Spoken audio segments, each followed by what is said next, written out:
this is a joint work with Boston University and UNC Charlotte. So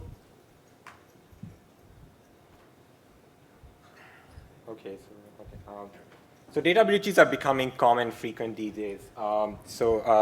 As many of you are familiar with the recent Equifax attack, where a single vulnerability in Apache Struct software led to a leakage of 143 million American consumers' sensitive information. And furthermore, if you look into the timeline of this attack, it actually started in the mid of May and actually got detected in the last week of July. So it took around 3 months for sysadmin to actually respond or to identify this attack.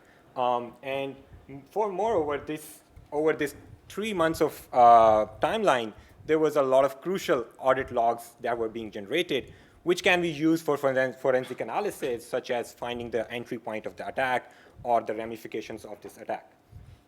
And so the question we tend to ask in this paper is that, are existing auditing systems scalable? What I mean by scalable is that which allows auditing system sysadmins to actually respond or identify attack much earlier. Okay, can you hear me now? Okay. So if these auditing systems are not scalable, then how we can achieve this scalability property in existing auditing systems? So data provenance is one of the techniques to audit your system. It's basically a lineage of your system activities, providing you with the detailed history of execution, such as how the data object was created and how it came into its current state. Secondly, it's usually represented as a directed acyclic graph, where the vertices represent as system objects and the edges represent the causal dependencies between system objects. And it has been used for forensic analysis. For example, if you have a code execution where bash executes in Nginx server, and then Nginx server receives a socket address and then reads some file, your auditing tool will generate audit log with all the causal dependencies, and then you can parse this audit log to actually generate the provenance graph. So, but this provenance, collecting and analyzing provenance graph over a single machine has proven to be a practical. But when you try to run or audit a system or analyze logs in a large cluster, you have to pass these audit logs to a central entity, such as a master node, where the system admin can go and analyze and find some sort of an anomaly in these audit logs. But this kind of centralized auditing approach does not scale. It has two sort of limitations. The first being the graph complexity.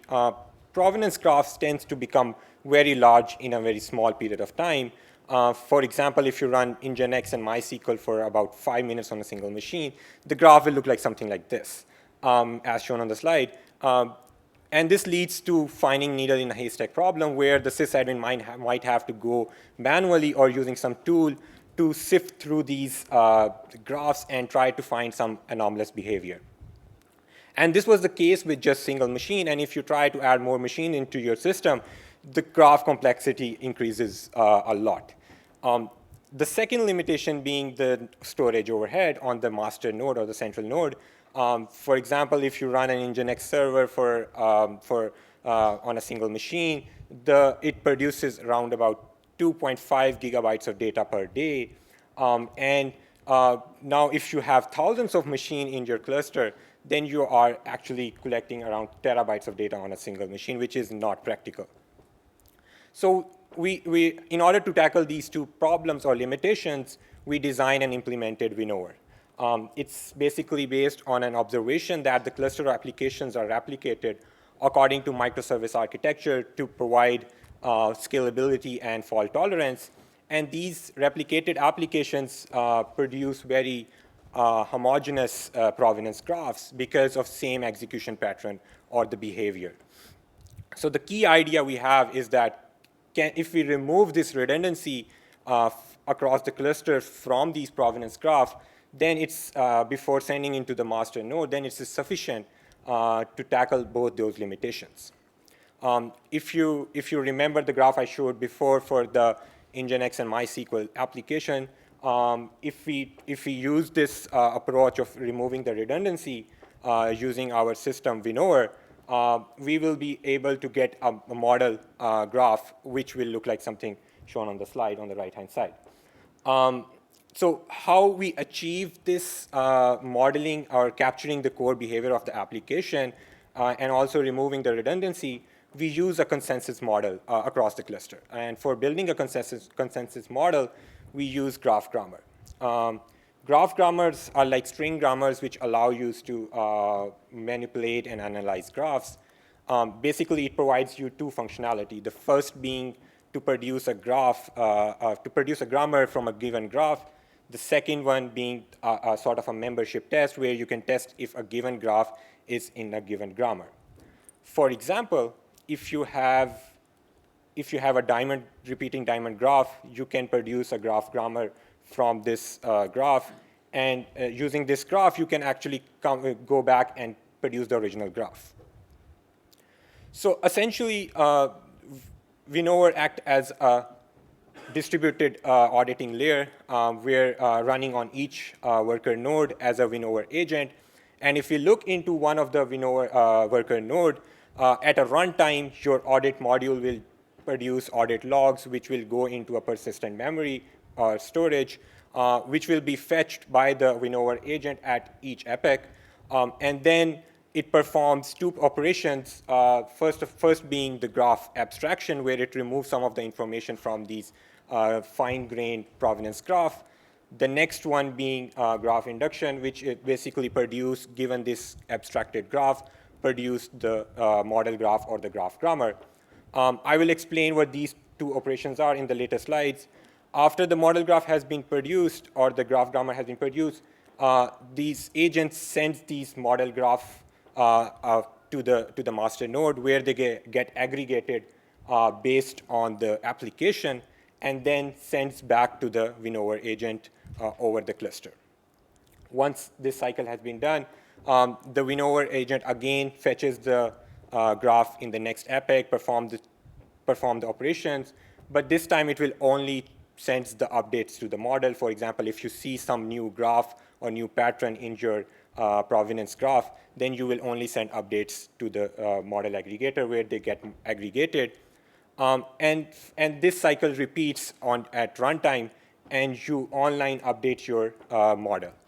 But at some point, you might identify some anomaly or different pattern in your model, and you might want to know that how I can get the whole complete graph. So you can ask the Winnower agent, which will go to the respective worker node that produces that anomalous behavior and get the high fidelity provenance graph back to the master node. And it can be used for forensic analysis, for example. So in order to produce these model, the graph induction process is sufficient. But if you try to do a graph induction process on these fine-grained graphs, provenance graph, you will not be able to get a general model. For example, because of these instance-specific non-deterministic information present in these provenance graph. For example, if you're running two FTP instances, you cannot combine these two instances provenance graph together to generate one core behavior model because of the information such as PID, inode numbers. So we need to actually remove this information before generating the model or the graph grammars. So as we know that the provenance graphs have very well-defined fields such as PID or file paths or socket addresses, we defined rules to how to actually remove or generalize these fields before inducing or producing the graph grammars. For example, from the previous case, we removed, in the case of FTP, we removed the PIDs, inode numbers, and further generalized the paths, file paths, and socket addresses. After we are done with the graph abstraction, we will generate the grammar. And in order to generate the grammar, we use a restrictive class of graph grammars called Deterministic Finite Automata learning, which the idea with DFA learning is that it allows you to encode causality in the generated model, which is very important for provenance graphs. For example, in the case of standard DFA learning, each vertex state is defined by the path taken to reach that vertex, which is basically called as a provenance ancestry of this graph. And we extend it to also remember the descendants, which is basically the provenance progeny. So essentially, each state is defined by the label, provenance ancestry, and provenance progeny of this graph of each vertex. For example, in the case of gzip provenance graph, I have shown I have highlighted the progeny of gzip vertex and ancestry of gzip vertex. And furthermore, once we also, this DFA learning tries to find the repetitive structures so that it can combine these structures together. For that, it uses standard implicit and explicit state merging. In the case of implicit state merging, it tries to combine two vertices, two subgraphs if each of the vertices have the same state. For example, in the case of these two FTP instances, as you can see that each vertex in both the subgraphs has actually the same state, so they can actually combine into one model or graph. Winnower actually maintains a confidence level, which is basically a measure how many nodes actually agree or vertices actually agree to generate this node in the model. The next one, but sometimes you have the repetitive structure inside your graph. So what we use the standard explicit state merging. The high-level idea is that it tries to combine two nodes and makes their states together, and then checks that if they can be merged implicitly. For example, if you have a chained map-reduced job, as you can see that there is a repeating pattern, but because the two Java nodes have different states, they cannot be combined implicitly. So explicit state merging will make their states equal, and then actually perform the implicit state merging to actually generate the graph grammar. And as you can see from the graph grammar, you can go back to the original graph using just these production rules in the graph grammar. But we are interested in how does the attack look like if you generate a model. For example, we ran an attack on one of the node, and we generated a model, and we saw that the model is still apparent in the graph, but with the confidence level 1 because it was generated by one of the node, on one of the node. In order to evaluate our system, we set up a 5-node cluster with Linux audit and Spade to generate the graph, and Docker Swarm to actually run application in a container. We set the apex size to be 50, and we measured on 3 metrics. Basically, the storage overhead of storing Winnower log as compared to the raw logs on the master node. Second, the computational cost, and lastly, the effectiveness. So we evaluated three applications, and we saw that in all these cases, actually, there was a 98% decrease of log size on the master node, and with the moderate workload. Then we try to see how the logs get accumulated on the master node, and we ran Apache web server with moderate workload, and we can see that both the compressed and uncompressed raw logs keep on increasing, while the Winnower logs get stabilized because there were less changes being sent. In this case, as you can see, the compression does not work because compression runs locally, and it does not have the global view of the cluster. So if 2 nodes are performing the same operation, they will not be able to be compressed. Finally, we also measured the computational cost of running our induction algorithm. In the first case, when it tries to generate the model, it takes a lot of time. But after that, it usually does the membership text in the existing model, and if the graph is present, it will not update the model. But sometimes, because of the heterogeneous workload, it might need to update the model, which takes a lot of time. Finally, we performed the ransomware case study because we want to understand how Winnower can be helpful in real-world attack scenarios. We ran a Reddit database server with known vulnerability, which allowed attacker to actually SSH as a root and then deletes the database and then wrote a note that how you can get the database back. And we ran this attack on 10 instances.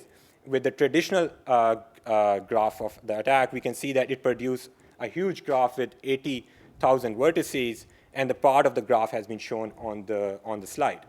Now, when we use the modeling of this graph, we've got 54 vertices, and as you can see from this graph, that all the behavior of the Redis server has been generalized, and we can still see the provenance of the attack itself. But in this case, as we ran the attack on one of the nodes, the confidence level is 1 for the attack pattern. But the question here arises that what happens if you have attack on all of the nodes? In this case, the confidence level will not be helpful, but we still argue that you have generalized the behavior of the application, you will still get a very smaller graph, and it will be easier to identify any sort of anomalous behavior. So in conclusion, Winnower is the first practical system which allows you to audit a huge cluster with a very low overhead, and it significantly improves the attack investigation and identification in a large cluster. Now, I'm happy to take the questions now. Thank you. Any questions? So thank you. This was a great presentation. I have a question. So you did a lot of analysis on performance analysis, but when you do the reduction, what do you lose in terms of security? You showed one type of attack, yes, but you are losing timing information. You are losing some data. What implications do you have in terms of the security limitations when you want to use this log to detect other types of attacks? I cannot give you now an example, but I'm sure there are limitations. So first of all, we actually maintain the high fidelity data on the worker node. So if you see something anomalous on your master node, or like some graph pattern, you can actually go back to the master node that was responsible, the worker node that was responsible for that particular behavior and get the high fidelity data back. Because we argue that there is all the information that is being present in the provenance graph is important. So you cannot lose any information.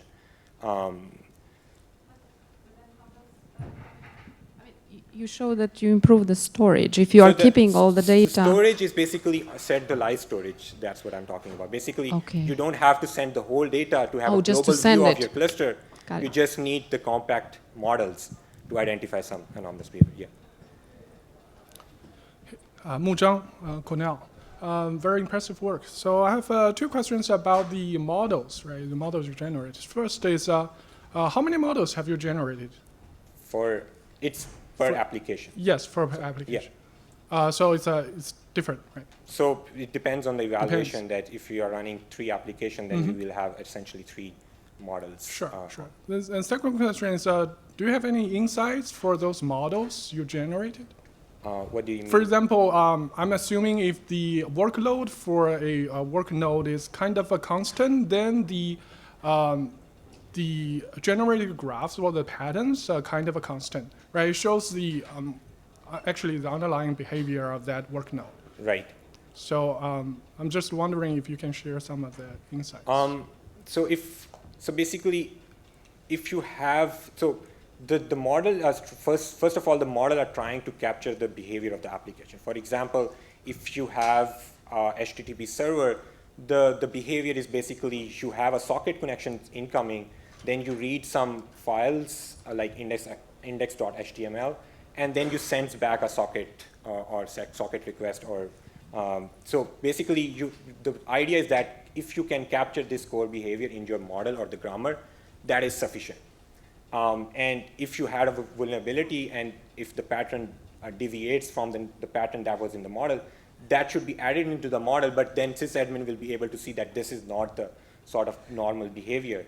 and I need to go and look what's happening there.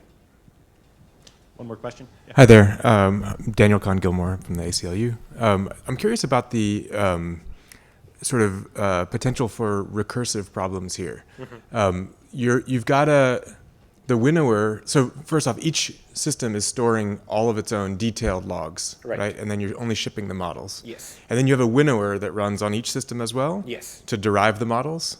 Yes. And so is the winnower itself being logged?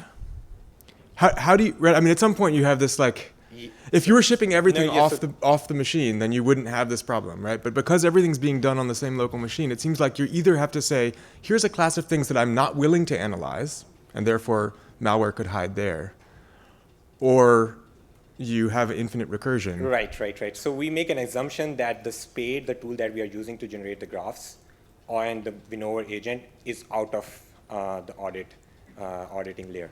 So we never capture the behavior of that. We make an assumption that the integrity of these two software is maintained. Okay, so but you've also created a honeypot of extremely interesting data, right? On each machine, you now have a detailed, like to a very low level, a detailed log of everything that your services have ever done, and the systems that look at that data and analyze it and produce results from it and ship results of it off the box are excluded from being audited. Oh, I see. Okay. Okay.